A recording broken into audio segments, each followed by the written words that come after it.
बीरेन जी, स्वागत आपका। दिल्ली और मिल्कीपुर का क्या फीडबैक है बीरेन जी?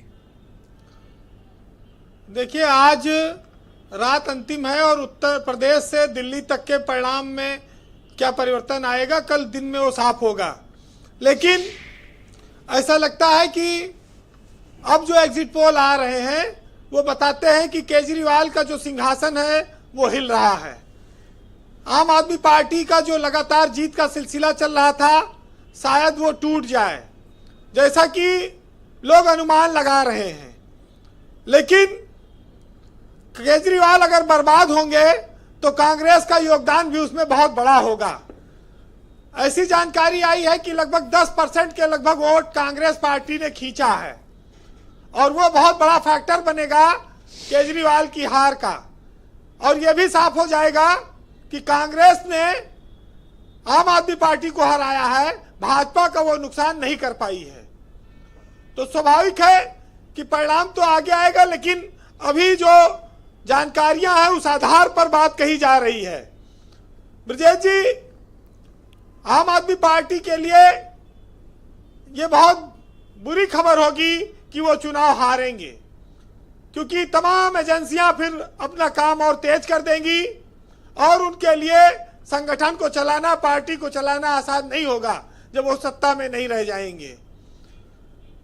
ये बात भी मायने रखती है कि आम आदमी पार्टी की जो 11 साल की सरकार रही उसके खिलाफ जो एक कैंटीन कमबैसी थी, एक नाराजगी थी, क्या वो उसको भांपने में चूक गए, या जो उनके लोक लुभावन योजनाएं थी उसको ज्यादा तरजीह दी भाजपा के घोषणा पत्र पर जनता ने, या तीसरी सबसे बड़ी बात कि लोकसभा की हार के बाद जनता ने मन नहीं बदला केजरीवाल के लिए, वो बीजेपी के साथ ही रही, लोकसभा में भी और विधानसभा में भी वो बीजेपी के साथ ही चली गई।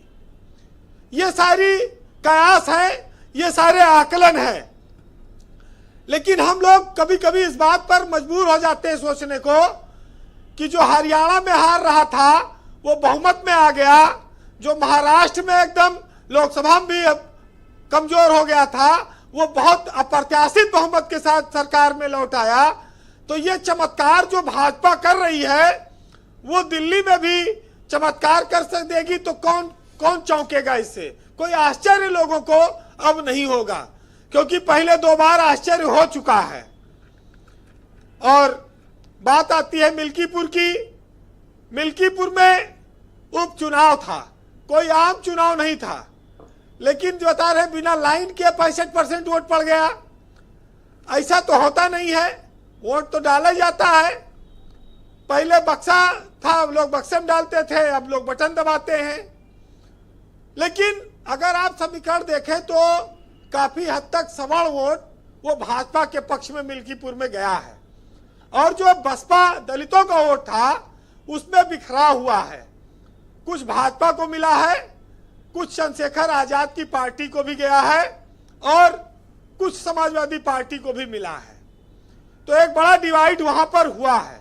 फिर भी उपचुनाव में 6% वोट ज्यादा पड़ जाना, 7% मामूली बात नहीं है और इसका संकेत है। वैसे उपचुनाव सरकारें जीतती हैं, वहां हार जीत से कोई सरकार में सत्ता में परिवर्तन आने वाला नहीं है।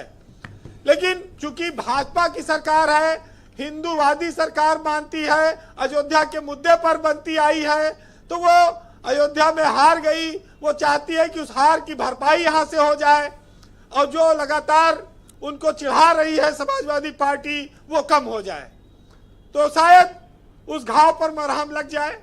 कोई बड़ी बात नहीं है। लेकिन फैसले की घड़ी तो ये है, फैसले की रात है। फैसले की रात में लोगों ने सत्ता के साथ जाने में ज्यादा तरजीह दी है, या उन्होंने ये माना है कि अभी भाजपा ही उनके लिए ठीक है। देखिए,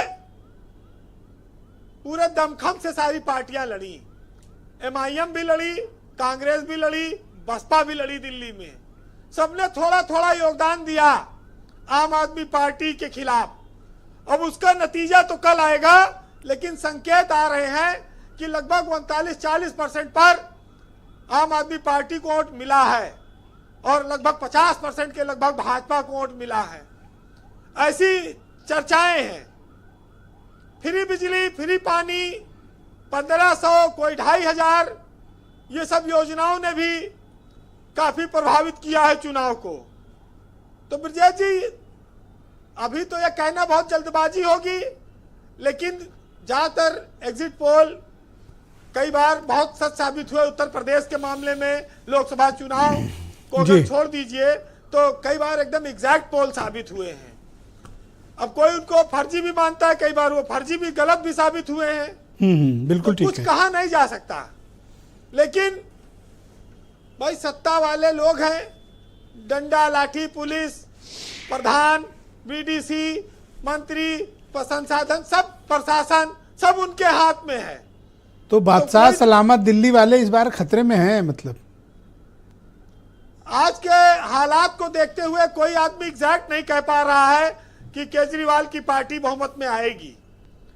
और दिल्ली में 27 साल बाद भाजपा को यह उम्मीद बंधी है कि वो सरकार में वापस लौट सकती है। जी वीरेंद्र जी, 15 साल उन्होंने कांग्रेस को झेला, 11 साल आम आदमी पार्टी की सरकार रही। अब भाजपा ने फिर कोई चमत्कार कर सकती है, कोई बड़ी बात नहीं है। देखिए, दिल्ली सिर्फ देश की राजधानी नहीं है, दिल्ली एक साझा संस्कृति का केंद्र है। विभिन्न प्रदेशों के लोग यहाँ रहते हैं।